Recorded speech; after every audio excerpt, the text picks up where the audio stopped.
So the Bills signed Beane Cooks. Cool. I'm actually down with it. Multiple 1,000-yard seasons. They cut Elijah Moore, the one guy I really liked. I thought a couple plays that thought he was open in space. Candyman Coleman is still on the team. I feel it's safe to talk about the Bills now because finally people are using their head and going, wow, where have all the draft picks and the cap space gone? Could Allen be tired of doing it all himself? Here we are. Remember, you draft Kincaid, you take another tight end and put him on the field. Cool. Sounds like a really high-flying offense. You take Sean McDermott, who is great when rosters were smaller, to stop the pass. Now what? Well, the second half, we did a great job on defense. So what the fuck did you do the first, third of the week? I know you have install for game plan. Do you have people watching games of the other teams are playing? Everyone on the radio is like, yo, you're going to come out like you did against the Chiefs, quick throws.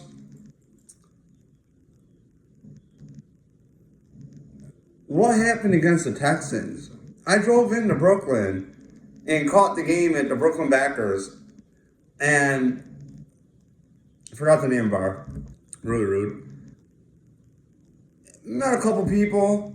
It was cool. Great environment, right? And I'm just like, nothing good is happening here. So after the Bills signed Beane Cooks, they cut Elijah Moore. If you forgot, April 28th, I'll remember like 9/11. Bills Beane went on the Jeremy and Joe show and talked a whole bunch of shit, pretty much acting like a rock star. Hey man, all you do, you're talking wide receiver all the time, man. Here's the deal with Bills Beane. Bills Beane's job is no matter what decision comes from Pagula or the coach or him, he runs cover for it. That could even be the state saying you need to have an ID or something during the pandemic to get a vaccine. That could be, he has to cover for that. To show ID for whatever situation you're in, for the stadium and the pandemic, for anything, drafting bad picks. Who knows if Terry Pagula is making the top picks? I don't know. But I don't think you can miss that bad. He drafts Keon Coleman and says, hey, he's going to play on the outside. And everybody else is like, no, he's not. That's why I don't follow the draft anymore. Because what the team is going to do versus the system they played in college versus how they're actually supposed to be used, that was where I started wondering square pegs around holes in football years ago. And that's how I ended up here. Just questioning the media lying to me. And Bills Beane's done a horrible job. He's done a horrible job lying. After he makes his appearance on Jeremy Joe, calling out Jeremy White for asking about receivers, I don't know, thing called the Super Bowl window, he goes, hey man, I drafted Josh Allen. Cool. It tells me everything I need to know about you, Brandon. Just like Doug Marrone. The Bills' first winning record since whatever. Oh, really? So that's it, huh? If you don't remember, the Bills were a sports anomaly. To lose that much and not make the playoffs is 17 years. That's one of the biggest playoff droughts, I think, in sports history, okay? Everything doesn't have to go back to the, well, would you rather have the drought? No, I wouldn't. I've always been saying I want a normal football team, normal decisions. They got Josh Allen. They run him into the ground. You get Diggs, great pickup. Cool. Have the Bills developed one wide receiver on the team? No. Have they developed a defensive end on the team? No. The best player, I think, ever that Sean McDermott has had, obviously, is Josh Allen. And you could even say Trey White, which, oh, by the way, McDermott traded out of Pat Mahomes to get Trey White. Because it's not like Bills need quarterbacks. And, well, we have Josh Allen, we should be happy. Yeah, you should see how much Bills Beane and McDermott gave up to move in the draft to get Allen. Are we happy? Sure. But where's the rest of everything? Who's he throwing to? Oh, a guy 32, 33 years old, Bilane Cooks, who had to work something out so he didn't get caught up in waivers where he got picked up by somebody else. They had to do some magic. It's not fun anymore for me when the Bills might not make the playoffs. I don't want to think about the draft. I stopped following the draft shit until the picks are made, frankly. I look at what the team needs, and then you pick them or you don't. Rounds 1 through 3 are starters, okay? Epinesa is average. Greg Rousseau is average. All that marketing for Landon Jackson, oh, he's injured. Cool. You can't crack the roster when the defensive end suck. Joey Bosa's injured with his wrist, but he's trying. I can't complain about that. I like the Bosa pickup. I do. Deion Dawson, for some reason, looked like he forgot how to play football, or maybe he's got prop bets. I don't know, but he looked lost. That was weird. I have never said a negative word about Dawkins. I like what he does with cars. I like him as a person. Ambassador of the Bills. Loves his quarterback. But this stuff is way too wild. I don't trust any of it. That said, I don't even know the path for the Bills to get to the playoffs right now. And I don't even want to laugh about it. But it's taken me years to get to this point where finally I'm ready to maybe make content because people's eyes are open of like, hey, we're not playing chess, are we? No, we're not. Brandon Beane and McDermott, I think they've, from the get-go, been on preserving their career time. I get it. McDermott got the Bills to the playoffs. It was a matter of time. Whether he was there or somebody else, it's just math. It's that simple. Stop beating yourself up over the drought. It will never be that bad. Josh Allen is here. And you're telling me that Josh Allen maybe wouldn't want weapons? We're finally seeing him frustrated. Josh Allen is not the guy, at least now, to get in people's face or do whatever he needs to do to make sure people prepare.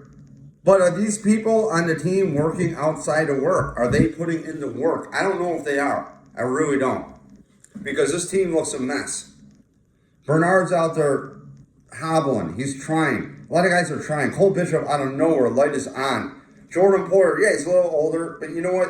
He's smart. The team defensively, yes, I just ripped on him for having a week to prepare to suck in the first half. But somehow you figure out in 8 minutes in the locker room at halftime, right? You make your adjustments. Cool. James Cook, 17 carries. Is there a more... Remember the guy that Brandon Beane was busting chops to possibly not even re-sign was James Cook? Remember that whole debacle? You know, the whole Bills offense?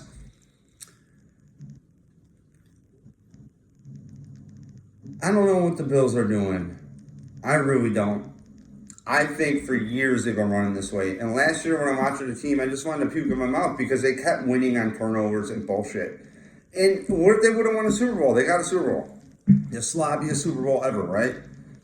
But then I look at teams like the Giants. If you remember, the Giants went on a run way back with Eli Manning and Coughlin. And they just won out. And they got their shit together. I don't know what it means for Elijah Moore in the locker room. I don't, like, what was he not doing? Was he not preparing? I don't understand. I thought he'd be a good pickup. And everybody out there who says, like, oh, the Bills should have picked up George Pickens. Okay, they'll bring in Coleman into the locker room because clearly they don't have a scouting team, the Bills. I don't know what the fuck Brandon Beane does. Because there's a point where, like, regular people like us can make the picks and then the team makes the picks. Like, what's the difference going to be? Anybody could have taken their dog when they're doing a March Madness tournament and said, hey, by the way, do the draft for the Bills. Just pick up pass catcher. And we hear, oh, years ago, oh, well, they were calling, so they had to take Kincaid. Oh, so you're just going to change your whole offense. Oh, okay. Stephon Diggs weasels his way off the team. The media, the team tries to drown him and make him look old and slow by giving him, oh yeah, targets on paper, but Shakir targets. Let's call it what it is. Shakir targets. Okay? What's he doing? Oh, I don't know. Tearing up the league. Well, Brandon Beane's going to come out. What Brandon Beane should do, go on the Jeremy and Joe show tomorrow and say, hey guys, I fucked up. Let it get bleeped. I fucked up. You know what I should have did? I should have had you in the war room, Jeremy. What do you think? And Jeremy would be like, you know what? I wanted Mike Evans years ago.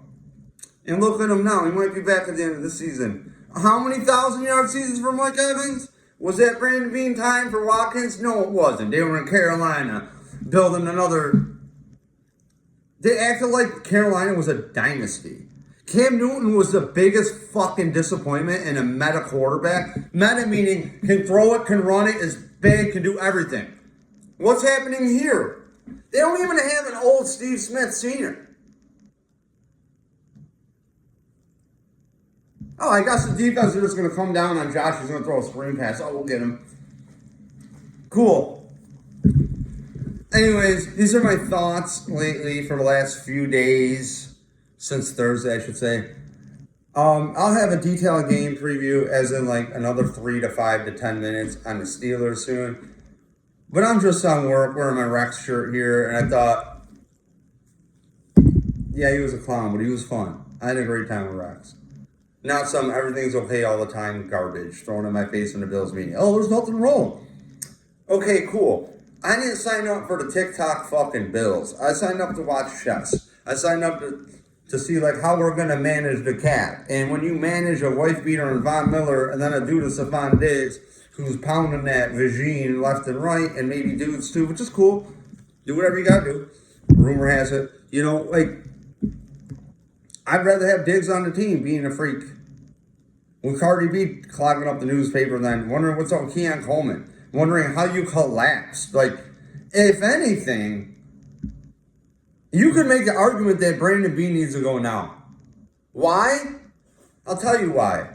Because if he's Mr. Trade Picks, which I wonder, maybe ownership said you can't trade any big high picks during this trade deadline. There could be that. Maybe not. But if this dude is willing to mortgage the future, and then the next coach coming in with Josh Allen at 30, 31, 32, it's got to go 2-3 years, possibly, because those high picks that Brandon Beane shipped out aren't there. The Bills have a problem right now. Josh Allen has a real problem. I hope it turns around. Every year, the Bills are in the same funk, and I get a little stressed, and then they come out, and who knows, maybe in 5 weeks I'll be so positive. I was so positive 6 weeks ago.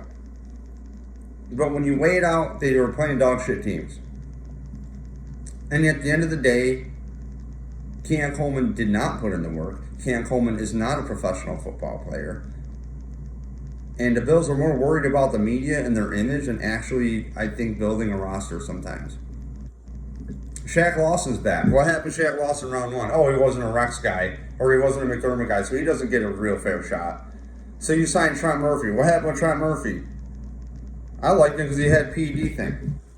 But I was like, why are you signing when you already got Shaq Lawson? So Trent Murphy goes in the coach's office, Tyler Dunn's article, and pretty much tries to hold coach accountable for how he's communicating to the players and how he's acting. And then he ends up in the doghouse. So round 3 or 4 with Shaq Lawson, here we are. Imagine if you would have just fucking developed Shaq Lawson. And he's going to come out here, and he's probably going to seal the edge as good as everybody on the team or better against the run. Hands down. Hands down. So the Bills cannot stop the run, which is fundamental football. I don't want to hear that it's not the defense's fault. Sorry, you're making the offense more one-dimensional or stressed out. And if you know anything about the Bills, they don't play good when they're down. That's it. Josh Allen will admit, last presser, he's not going through his progressions right. He should have hit Knox open. The other guy was open. He went for the big play. It is what it is. Can he do better? Yes. But I thought football was run, stop the run. That's the fundamentals of football. The forward pass didn't even come into existence till what? 120 years ago? Anyways, no Bills fan everywhere. If you enjoy this, please tell your friends, like, subscribe. This will be posted on YouTube first, always first. If I get lazy, it's on Instagram. I usually run out of time. There's a game preview every week. It might be uploaded literally when the game starts, so you got to watch on commercial break. I know. Why don't you do it earlier? Because I'm busy. I want all the thoughts to come to me. And today I couldn't hold back because I'm just like, wow, you got Brandon Cooks, but you could have had Worthy and you drafted Coleman. I'm really excited. This is so cool. Really, good job. You could have had Xavier Worthy. Oh, we ain't doing that much. He at least cracks the roster starting day. He at least stresses out a defense going, you know what? He's going to go fast. And I'm saying if James Cook ran a 4.3 something in college and in rookie year, whatever combine stuff, maybe he can run a 4.4. And we'll be just fine. As a cerebral football player, this could turn the Bills around. Straight up. Stretch that defense out. Make some room for your tight ends when Kincaid comes back. Keon Coleman ain't stretching anything. They'll just let him I'll just let him run into the fucking tunnel. He ain't gonna fall. Oh, where's my fade pass? And I feel bad for him. Because Cam Coleman should never be in this position. That said, if you ain't doing the work as a professional football player, you gotta do the work. I'm really done now. No Bills fan everywhere. Toodles.